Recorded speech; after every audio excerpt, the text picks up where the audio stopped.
and welcome to the Franchise Tag podcast with me, your host, Freddie Hall. Back with Sky, back with Johnny, back with Spotty Wi-Fi, back with dual weather. What else is new around here? There's nothing new apart from a new division this week. We've already done the North, the East, and the South. Already got them guys out of the way, and now we head to the West. An exciting day today. It's been kicker trade central. All the kickers are getting traded today. It's been quite a mad day for trades and cuts, and rosters now getting trimmed down to the 53-man squad that they are. It's just around the corner now, Sky, isn't it? We just got one more show after this, and then it'll be all kicking off in next Thursday. Not this Thursday, coming the Thursday after. Oh no, I can't believe it. Next Thursday already. Obviously, Lions and Chiefs. Great game to start the season, and I'm excited to go to bed at 5 a.m. 3 or 4 times a week again for the next 5 months. So that would be fun. It's fair. We've got to thank sort of Johnny's New York Jets for sort of keeping up the good spirit, because Hard Knocks, I don't watch preseason. I'm not a preseason guy. I hate preseason because you just invest so much time in players that it just don't amount to anything. But your Jets are having a great old time over there, aren't they, Johnny, on Hard Knocks?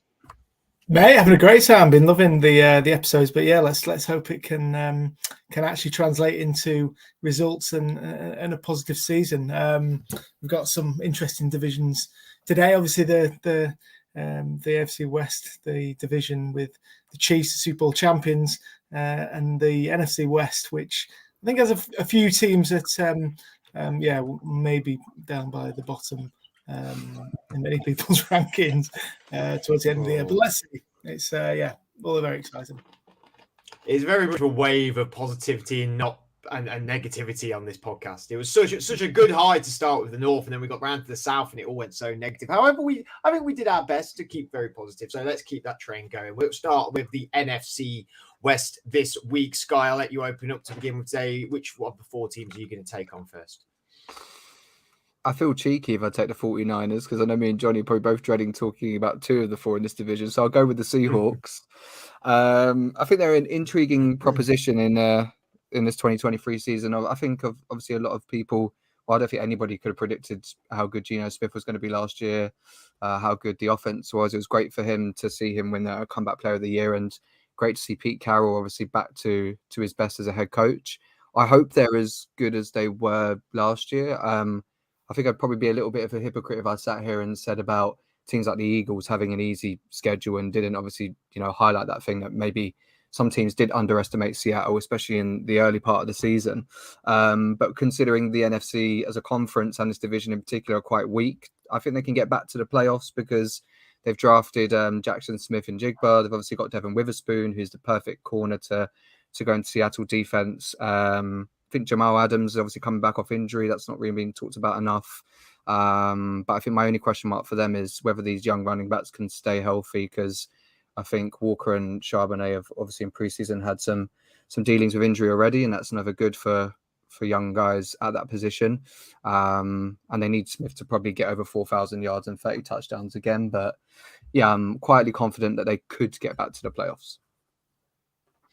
They certainly were the surprise last year, Johnny. I would say they're a team in transition. Do you think they're getting closer, I suppose, to the end goal of what they want rather than sort of plateau in the middle? Because I feel like they made the right acquisitions this season.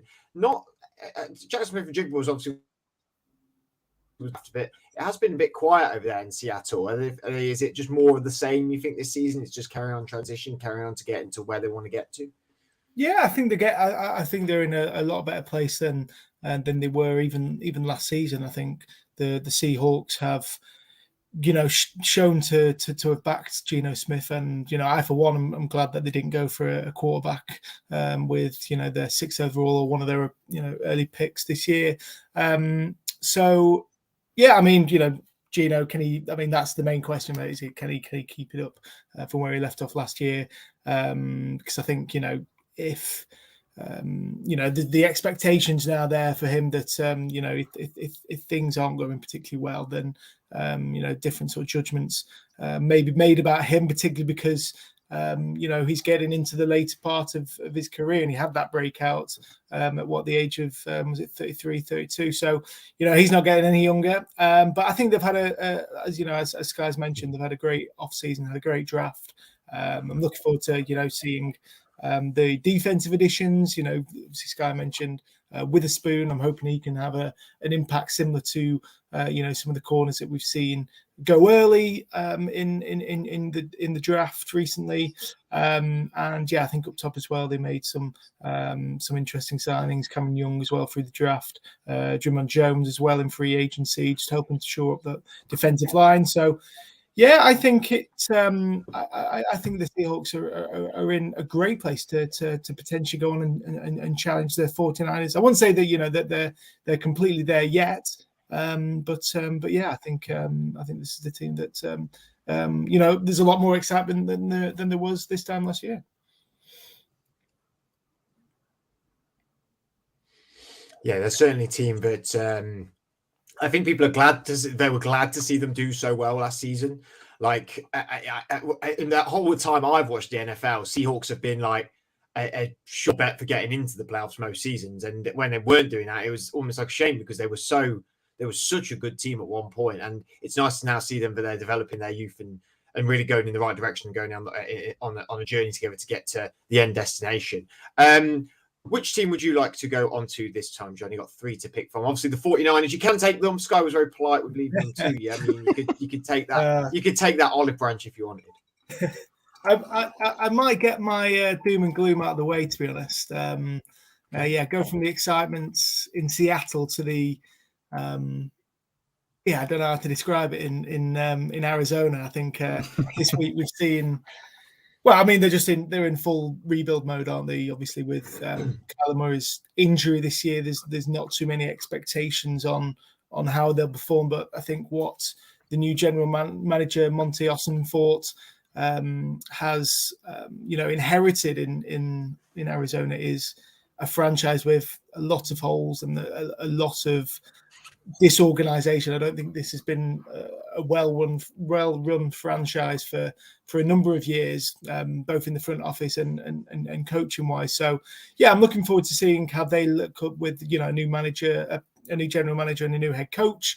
But yeah, I mean, I hate the word tanking. It's I think it's my biggest stick about the NFL is the idea that people want to play for defeats. I don't buy that at all. And I think even in the recent trades that they've done, I think looking at the Joshua Dobbs trade from a couple of days ago looks incredibly baffling to me. Why would they give up one of their valuable draft picks? But I think there's an expectation that Dobbs makes them more competitive than someone like Colt McCoy, who I was very surprised that they let go. So I think they're building a team that wants to be competitive this year. They've got, I think, like 11 picks in next year's draft themselves, and the Texans, who I think I mentioned last week, I don't expect them to make an incredible leap this year.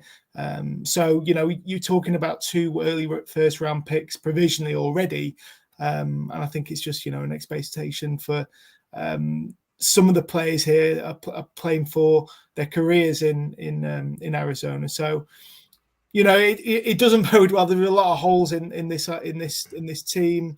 A lot of players who we don't really know too much about. But yeah, I quite like that idea. And if all else fails, then they're in a great position to improve next year. So yeah, it could be a difficult year for Arizona, but yeah, let's see. There has been a lot of movement, you're right, this week with them, Johnny. I was like, the big one being Colt McCoy gets cut. They trade for Josh Dobbs. Strange move for you? I mean, or something that makes sense. I mean, Josh Dobbs, I would say, probably plays more of a style of Kyler Murray. Colt McCoy, though, has been at the team, knows the offense, knows how the team wants to be ran. I'm not saying Colt McCoy's the biggest loss in the world, but I don't exactly see Josh Dobbs as being the biggest gain here either. Yeah, it was a bit of a weird move because, as far as I'm aware, Dobbs is in his late 20s. He's been around, hasn't he? He was at that game and for the Titans, I think, with the division on the line, and maybe you can argue he's a guy who just hasn't had the right opportunity. And maybe if I'm trying to bring some optimism, they've still got guys like Marquise Brown, Connor, so I think they're definitely in a better position, like Johnny alluded to there, with going with someone like that over Colt McCoy. You know what you've got with Colt McCoy. He'll be a better backup on another roster. But yeah, I think maybe putting Kyler Murray sort of on the PUP list is good for Gannon as a head coach, because the expectations are down. They've obviously traded Isaiah Simmons to the Giants. He could build a defense around Budda Baker, because we saw what he did with that Eagles defense. So yeah, as much as this season might not be great, and again, I don't like to talk about the word tanking either. If it doesn't work out with Dobbs, they've obviously got some pieces on both sides of the ball to maybe get their quarterback of the future next year, and maybe get rid of Murray, because I think we've seen that with Trey Lance, right? I think teams now are more cutthroat in terms of maybe before saying let's wait 4 years and stick with our guy. Maybe if the Cardinals are in a position to get one of the top guys out of college next year, Murray could be on the move too. Maybe he'll end up back in he'll go play baseball and leave the NFL. Bold statement now. Kyler Murray playing baseball next year. We'll go back to you then, Sky. So who would you like to... Are you going to stick with doom and gloom and then let Johnny have the 49ers, or are you going to swoop in and take the 49ers? After you were kind with saying he could talk about them, you're going to have a double bubble here with the Seahawks and the 49ers. I don't think I could be nice twice. I'm sorry, John. I've already hyped up the Rams enough for one lifetime when I said they would win the Super Bowl the year they did. So I don't really have much positive stuff to say about them. So I'll try not to ramble too much about the 49ers and say what probably everybody's saying on social media in terms of they're one of the favorites to win the Super Bowl. I think it's great that they've moved on from Trey Lance. I think it's beneficial for them as a franchise to get behind Brock Purdy. And also for his own career, it's going to be great to sort of learn and sit under Dak in Dallas. The question with Brock Purdy, I guess, is there's more tape on him now. But we know that Shanahan is a quarterback guru. I think this system is pretty much quarterback proof. And how many times have you ever really been able to say that in NFL history? I actually had a look at Brock Purdy's numbers. So obviously he started 5 games, I believe, and played in 6. And he had like 68% pass completions, 3,700 plus yards, 37 touchdowns, 8 picks. And only 10 quarterbacks have ever done that across a 17-game season. And yeah, in 7 of those seasons, there were MVP winners, 3 times Aaron Rodgers. So all the stats allude to Brock Purdy being a viable starter and Mr. Irrelevant being relevant for the long foreseeable future. So I think when you've got future MVP on our hands here. And when you've got McCaffrey, Debo, and Kittle, I mean, you know, I think also people don't talk enough about Trent Williams at left tackle. You know, he's pretty much superhuman, right? And any quarterback who's got him as a tackle is great.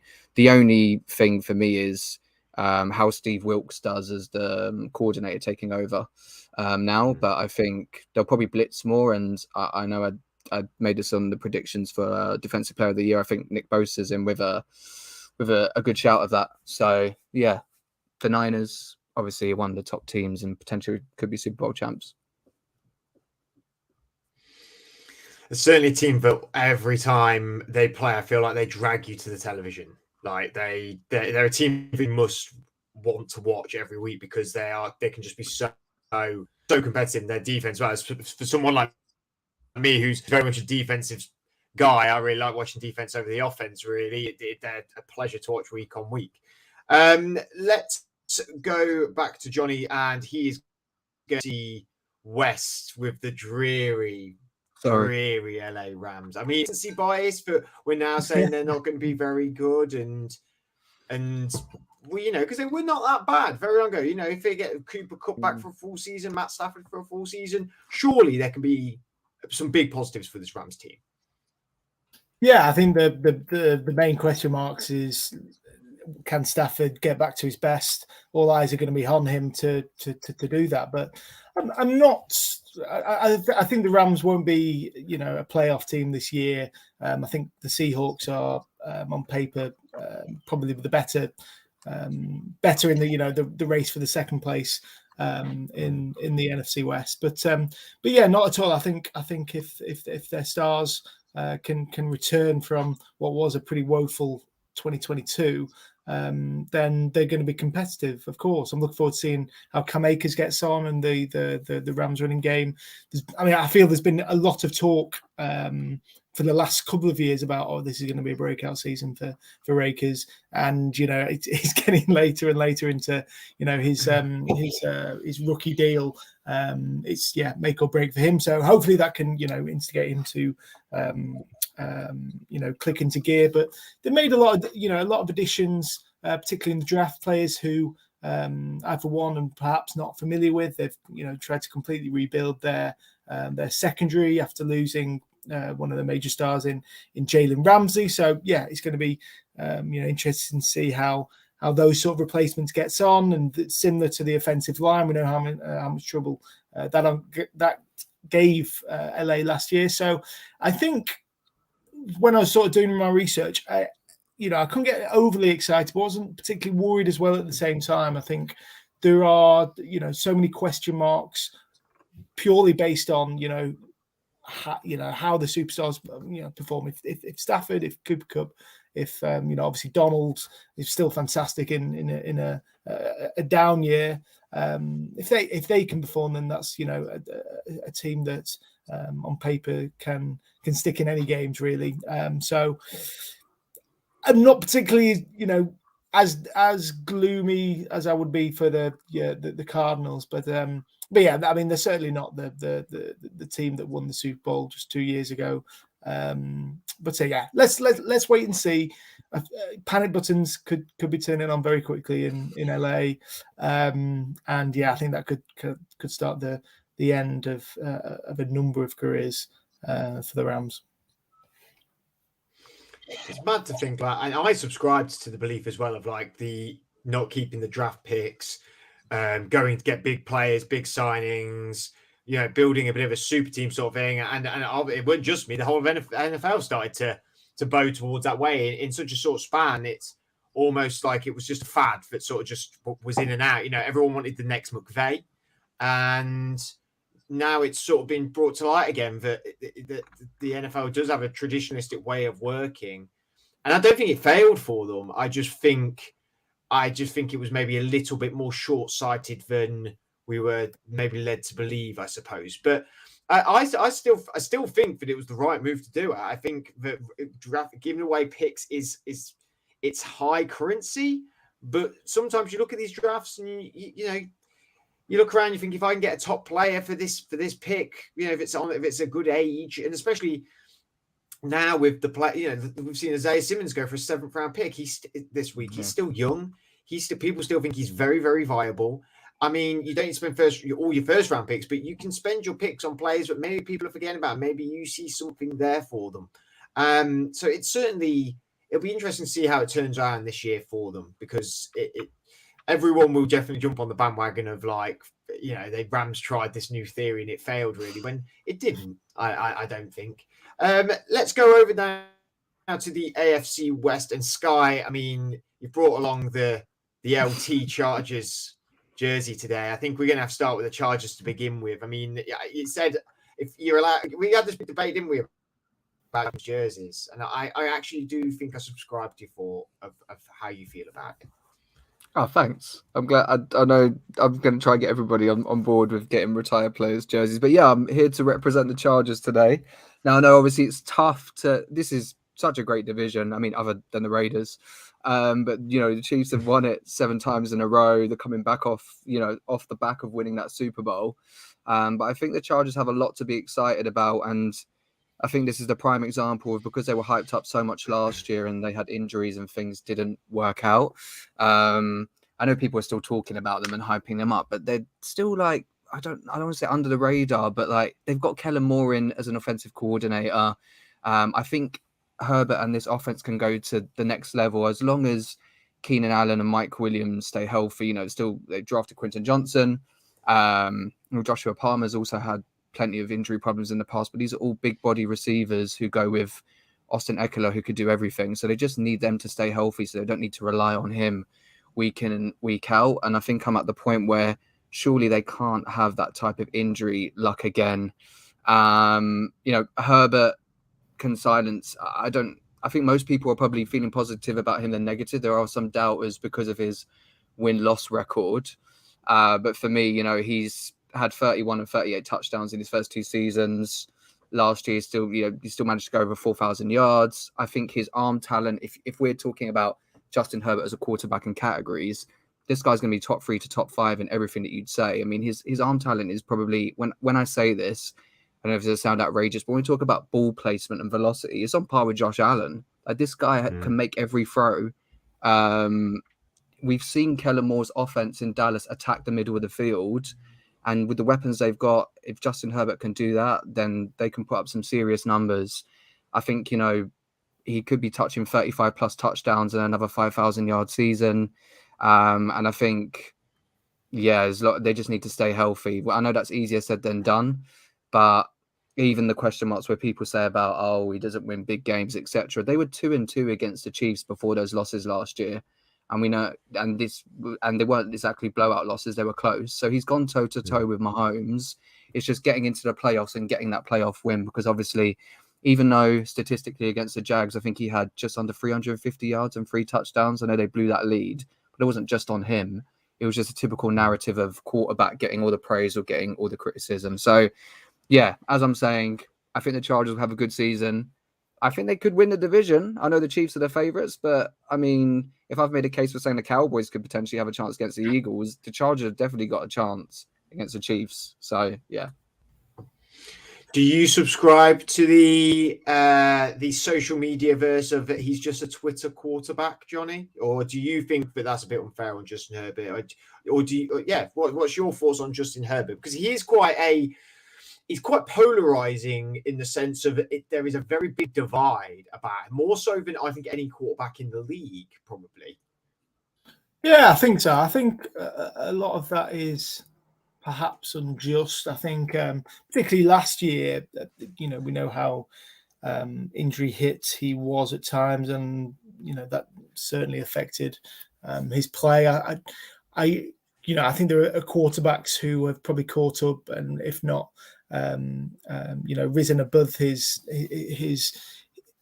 position in the rankings. I think Trevor Lawrence, for one, I think took that step and perhaps is in a bit more of a better position. But Justin Herbert is, he became at the time the highest paid quarterback in history because of because the Chargers see that he's their best chance to get them to that contention sort of level, and so I completely agree that with Sky's point. I think like you say, the new addition of Moore as their offensive coordinator really suits Justin Herbert's style. We're going to see quick, fast-paced, electric, high-scoring games for the Chargers. They're going to be one of the the funnest teams to watch, and I think that hits and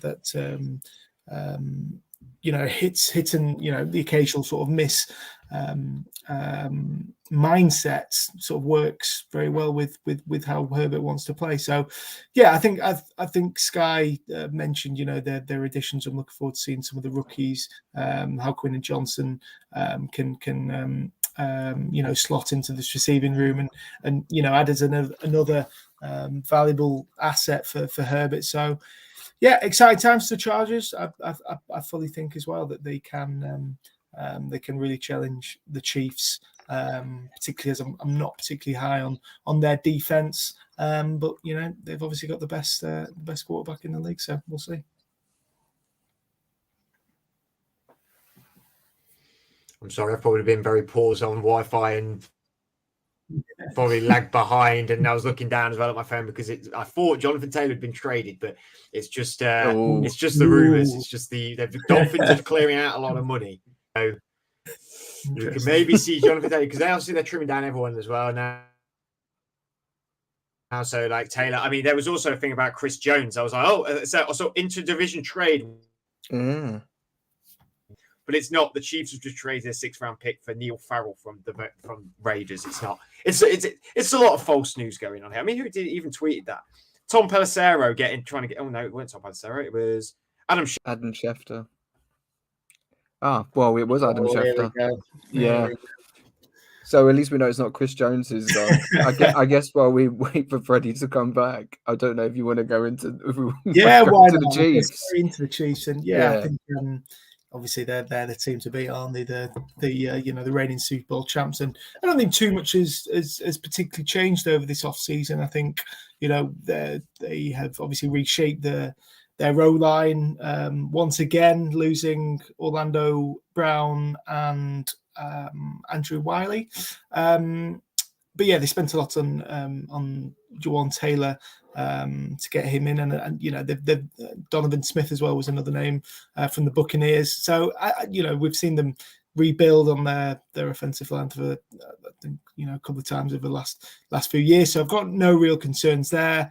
You know, similarly on, you know, receiver sort of range, they've got so many options. You know, not necessarily a standout talent, and you know, hopefully Kadarius Toney can play a bit more of a bigger role in this Chiefs team this year, as we saw, you know, him sort of highlight himself in the postseason. And on defense, I think, you know, it's all about whether Chris Jones will sign the new deal. I think, you know, I've got no real concern about that. I think he's entering his final year of this contract. He's shown his worth for, you know, the team. I fully expect, you know, him to be played in week one in just over a week's time. But yeah, I think that sort of negative energy can only, you know, harm a sort of team, particularly a team right at the top. So I think that's something that's, you know, as a Chiefs fan, I'd want, you know, to get sorted as quickly as possible. Whether or not that's, you know, had an effect on the Chiefs' defense, I think I sort of mentioned that. You know, I'm not as high on the defense. I do think there's, you know, some potential weaknesses in, you know, the unit in the secondary particular. But yeah, I think they've definitely got, you know, good players across the team, and you know, when you've got someone like Patrick Mahomes, then you know, you're always going to be the favorite, no matter who you play, no matter, you know, the players that you're coming up against. So the Chiefs remain the team to beat. Yeah, let's see if they can keep it up in 2023. I'm sure you made some fantastic points. I just didn't hear. But I'm sure they're all very relevant. I'm sure they're all true. I'm sure you didn't say bold prediction, mate. The Chiefs are tanking for Caleb Williams. What? Breaking news. Breaking news. And they're trading Chris Jones. Gosh, crazy. What a night. Sky, they're the team to beat, aren't they? They are the team to beat. I mean, we've called the show the Superbowl Stay in the West because obviously it's the Kansas City Chiefs are more than likely they're the favourites to go back to the Super Bowl. An obvious favourite in a lot of people's eyes. Didn't exactly play to their pinnacle last year, I didn't think, at times. And we're definitely sort of underrated in season. Do you think they're staying on the same trajectory, aren't they? I can't see this team going anywhere this year. Yeah, I respect a lot of what the Chiefs have done to sustain that level of success. I think as an older sports fan, you know, being younger, being a Patriots fan and gloating about Brady, etc. A lot. I think when you see another team who's sort of on that trajectory, as you talked about, to maybe replicate another dynasty, you have to respect it. And I think a big thing for me with the Chiefs last year was not having Tyreek Hill. You know, the Chiefs have reached that point where defenses have learned how to play against him. And we saw a lot playing cover 2. And Andy Reid was like, okay, we don't mind giving him up, but we're just going to bring a bunch of guys in who fit our system. And Mahomes can pretty much make anyone like a viable receiver. I know Smith-Schuster probably was a bit frustrating at times, but I think he still did a good job at moving the chains. And he's at New England now, but they've still got Toney, who Johnny spoke about. Sky Moore's got talent. I mean, there's Justin Ross, you know, the 6'4" guy. Also drafted another Rashee Rice. You know, there's guys there who they're obviously hoping that one's gonna do something. I think obviously they probably do need Chris Jones to stick around, and because that defense came up more trumps last playoffs than it probably had done in recent years, which is why they ended up winning the big prize, because that's when defense is needed. And as much as they probably need the defense to step up, I'm curious about the run game. I mean, you guys both know I'm a big Isaiah Pacheco fan, but I just wonder how much they'll rely on him, or if they'll use a committee there as well. I think they probably need a more established run game if they're going to have such a wide committee of receivers. I mean, some may argue that if it wasn't for a slippy field, that Kansas City defense might have not been as good. But some people argue that both teams play on the same field. But that's a bit awkward. what are we going to move on to now? Is it going to be the Las Vegas Raiders or the Denver Broncos, Sky? I mean, the Broncos came into last year with a lot of hype and didn't do anything. However, we do have a new quarterback in Las Vegas as well, with a familiar familiar head coach with his ex-offensive coordinator as well at the Patriots. As much as I don't want to talk about them, I'll have to talk about the Raiders, won't I? It's not fair to Johnny. I can chime in with the Broncos after Johnny's taking the lead on that. But yeah, with the Raiders, I mean, they have the second toughest schedule, and I was already quite pessimistic about my own Patriots, where I think we've got talent on defense and the best head coach of all time. So if I'm, leaning towards 7 to 9 wins for us, I don't know what I'm thinking about the Raiders. I'm a Jimmy Garoppolo fan. It's just whether he can stay healthy. He's not a liability as a quarterback, but I just don't know how I feel about Josh McDaniels as a head coach. He started well in Denver many moons ago, took him 12 years ago, good start, and then got fired, had to basically stay in New England for 10 years to rebuild his reputation. And I don't think many Las Vegas Raiders fans would have been excited with how their offense was last year. I know they've got Jacobs, but there's obviously been a lot of drama similar to the Barkley situation in New York. Yes, they got Devontae Adams, but did he really want to go to the Raiders to play with Stidham or Garoppolo? No, he went there for Derek Carr. So yeah, there's a lot of moving pieces, and I really don't think they're going to have a great season. I mean, I don't think this is a necessarily bold prediction, but if you were going to throw out a head coach to be fired by mid-season, you probably would say McDaniels could be the one if it ain't going well. Yeah, I think if it was any team, I'd probably be looking at the Raiders of doing that, because there's been so much movement. We forget Derek Carr gone. It feels like Derek Carr was already gone because we knew he was going, I suppose, for the whole of last year. We knew that probably was his last year. Darren Waller, very surprisingly, went in the season traded to the Giants. Josh Jacobs looked like he could have potentially gone. They've done the same thing as Saquon has in New York and got a 1-year extension with some good money, but that doesn't mean anything really. He could still could be on the move. Devontae Adams is obviously a really great explosive player. And then I think outside of Max Crosby, it's sort of pick who's the big game player on defense. There's not that many of them. I mean, Max Crosby is up there, one of the best edge. I think he's a top 5 edge rusher in the league. But I think you need a bit more than that. Chandler Jones is not really struck out gold there yet. He's been an all right tandem. It's been a week in there, and their O-line has certainly not got any better. They've had to, mess around with that again. I think, it's going to be some tumultuous years for the Raiders. But then that wasn't last year or the year. I think it was the year before. I looked at their schedule, and I gave them like 1 win in the first 8 weeks because I just couldn't see where the wins would come from. And then they were like, I don't know, they had like 5 wins in the same span, or 6 wins in the same span as I thought they'd only get 1. Like they do seem to be able to pull out results, and when they get the Chiefs early, they always give them a game, and they do seem to be a team that can be very much rejuvenated by the fan base. And there's still, though they've moved to Vegas, the Oakland contingent has gone with them and does see them as the Oakland Raiders rather than the Vegas Raiders, I suppose. And they've got that huge stadium now. And I don't know, I just I can't see the positivity in the Raiders this year outside of Josh Jacobs, because I have always thought Josh Jacobs is very, very underrated, and I was really very pleased for him last year. But he had such a quote unquote breakout season, even though I didn't see it as a breakout. I saw it as that's just what I think Josh Jacobs can do. Final team we'll talk about, because this could be the turnaround team of the year in the Denver Broncos, couldn't it, Johnny? I would love to agree with you. We've got a hater, Sky. We've got a hater on our house. No, I completely agree that it can't get any worse for the Broncos than it was last year. From the Russell Wilson trade, with Nathaniel Hackett coming in, and everything just stank just throughout the season. But yeah, I think with a new head coach in Sean Peyton, then he's obviously a top caliber coach who had such a great record, even without Drew Brees for the Saints. So if he can piece, he's the best person to be able to get Russell Wilson back to his best, and if he can piece everything together, then I think the Broncos have a roster. Looking at the team, there's so much talent, particularly on defense.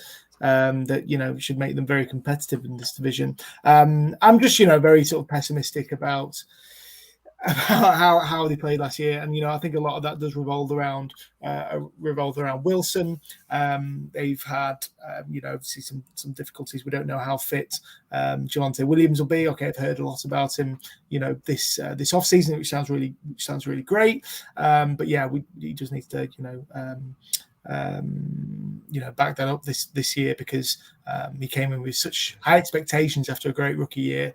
It's just been very unfortunate for him, but yeah, they've made good additions with Sammy J. Ryan as well. He could be a good third down back option. They've rebuilt the row line, spent a lot of money on that as well. So yeah, that could really sort of pave the way for improvement in their quarterback play. But yeah, with injuries to Jerry Jeudy, I was not necessarily because he's on my fantasy team, but I was sort of hoping and praying that it would finally click for him this year. But yeah, all prayers with him. Hopefully he can recover from his injury. But yeah, I'm really sorry. I just can't get overly excited about the Broncos because of how wrong I think I and a lot of people were about them last year. So there's a point to prove. Yeah, definitely the fun. They're in a tough division. I actually think the Raiders could be more competitive than the Broncos. Maybe that's something I'll leave for another day, another discussion. But yeah, we'll see. I think yeah, interesting times in Denver, but it can't get any worse than last year, can it? I was at the casino the start of last year, and I had a lot of money, and the roulette wheel was spinning, and I put all my chips on orange, and I lost a lot because I was so bought in to the Russell Wilson trade. I was like, I was drafting Cortland Sutton in every single fantasy draft. I was all in on Javonte Williams. I was like, this could be like AFC Championship caliber team. Let's go. This is going to be great. Nathaniel Hackett was great with Aaron Rodgers, his offensive coordinator. I've always been a huge Russell Wilson fan. I would always go to say, outside of a Steelers player being my favorite player, has been Russell Wilson for a very, very long time. I've been very vocal about that a lot of times on this podcast. I met him last year in the New Era shop on Carnaby Street. Like, let's go, Russell Wilson. Here we go. It's gonna be the year. Sky, how bad a collapse was it really? It was bad. Too far with it. It was bad, but they had 9 losses by 1 score, and 5 of them were just by a field goal. I know. Was it Hamler when there was that 4th down play in one of the early games, and he was throwing his arms and he was annoyed at Wilson's throw. And I think obviously at that point it was just, is it just teething problems? I think I agree with you. He's one of my favorite quarterbacks over the last decade, Russell Wilson. It's probably the only quarterback the Patriots have gone against in Super Bowls where I actually didn't mind watching him do well in that game, probably because we beat them. But yeah, he's a great player, and surely he can't be as erratic as last year. I mean, Jerry Jeudy being hurt is not great, so it probably falls on Sutton to have the season that you said, Freddie, that everyone thought he was going to have last year, because Tim Patrick's also another injury-prone guy. But they've got Marvin Mims. Tim Patrick's out for the year, I think. Yeah, did he not? Yeah, because he had his Achilles, and was it like day 1 of coming back, he got hurt again for the year. So yeah. I mean, that's really sad. What's the Jeudy injury? Is Jeudy injured as well? Hamstring. Yeah. Hamstring. When was that? And he had hamstring issues last year as well, didn't he? I think. Yeah, I think there's a hope that he shouldn't be out for. I think it was last preseason game, maybe like a week ago. Yeah. I must have missed that because I didn't see that go by. Yeah, I remember I saw the queue on the draft that we had the other night, and was like, I don't care, it's preseason queues. I'm not bothered about it. Like, I don't believe in any of it. So, but I didn't take him. I did nearly take him, but then I was like, oh yeah, Joe Jeudy is being right. And there was someone else. I think I took DJ Moore or someone in the end anyway. So it worked out well for me. But I think they can bounce back. I think Sean Peyton, I mean, I have a love-hate relationship with me. He robbed Brett Favre of a Viking Super Bowl, which pains me, but he did also pull off the onside kick and beat the Colts. So, he's a great head coach. So I think they also used to play defenders to well, we don't. People, but... Well, try not to. He did beat up old man Brett Favre. Yeah, see, that's why it hurt. But this sounds really weird and a bit stupid. But if there was anyone in the league that had like an Urban Meyer crazed mental thing happen and suddenly becomes this disgraced dude, like I think it would be Sean Peyton. Like out of all of them, I don't know why. He did kind of palm it off on Greg Williams, though, didn't he? I think he got the heat for that. It was like, you were the coordinator, mate. Sorry. Yeah.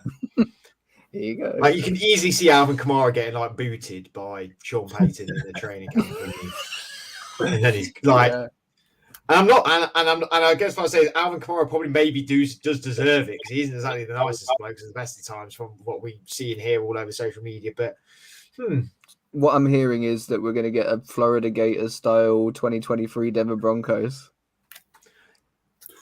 Maybe. Yeah. I know. I also just said that him kicking Alvin Kamara. I'm thinking he's still on the Saints. Well, who did he kick? I don't know. Greg Dulcich. I'm like, no, he's too tall. He's tight. No, KJ Hamler. He's like small. Yeah. He's like 5'9" or something. 5'11". Hey, well, 5'9" crowd. Oof. All right. Well, that's all in the NFL, not in general life. Yeah, when Johnny also said about age earlier, 32, Geno Smith. I've been double whammied today, 5'9" and 32. Damn. But the Broncos. That is one of the best kept secrets of the Franchise Tag podcast. Is Sky is actually like 48, and he's so very nice. We just didn't want to. I'm sorry to reveal that to everyone. That's why I can reference all these, Brett Favre, 2009 Super Bowls and all these things. That was almost 15 years ago now. Do you think there is anyone that watches this is like completely head scratching, going like, "How's this guy know who like Terry Bradshaw? He saw Terry Bradshaw play. Like what? What's what about?" Yeah, Roger Starbuck gave me a Cowboys jersey in the I do apologise, anyone to any of our younger listeners. I did nearly slip out a bad word then as well, so I do apologise for that. But I'm with you. The Broncos can have a good season. I think. Offensively, there's moving parts. I'll join the wagon. I'll join the wagon if I must. They could. I really want them to have maybe. a good season. I just feel like it would be recency bias yet again. If they have a bad season, it'll be like, yeah, I always knew Russ Wilson was bad, and you're like, he was never bad. He was like the best player at Seattle for ages, and was just overshadowed by like some good defensive players. Yeah, he was so good. I think, let's ride. Should we all say that on 3, maybe? Let's ride. Worst catchphrase in the NFL as well. It's the most irritating one. Everyone, I love when people do the whole like worst thing ever. And it's like, let's ride. Russell Wilson. Broncos country, let's ride. And then he runs off the podium. One of the best things in the meme world. Sky, Johnny, thank you very much for chatting about the AFC and the NFC West today. Thank you for being on all 3 of the shows with all the divisions. We'll be back next week with our main show, and I'm sure we'll be talking a lot about the games to come. We probably, when we are in season, not really review games as such. We'll be dipping in and out of next week, this week, talking about storylines between the 3 of us. But probably next week, we're going to be talking about the game happening on Thursday and the games to come as well. Maybe some bits and bobs that we may feel about the season, maybe some high points of what we think will happen during the season as well. We've got loads of content out there though, guys. As we get close to the season, the betting show will be back as well with Andrew and Adam, as well as the fantasy show as well. Loads to come. Gareth has been doing some amazing interviews recently as well. We've got more really good interviews to come and that are lined up. So make sure you follow us on all social media, on YouTube, on X, not Twitter, X, on Instagram, on Facebook. We are there on all of them. The X side. Elon Musk, baby. That's right, Broncos country. Until next week, see you all very soon. Have a good rest of your week.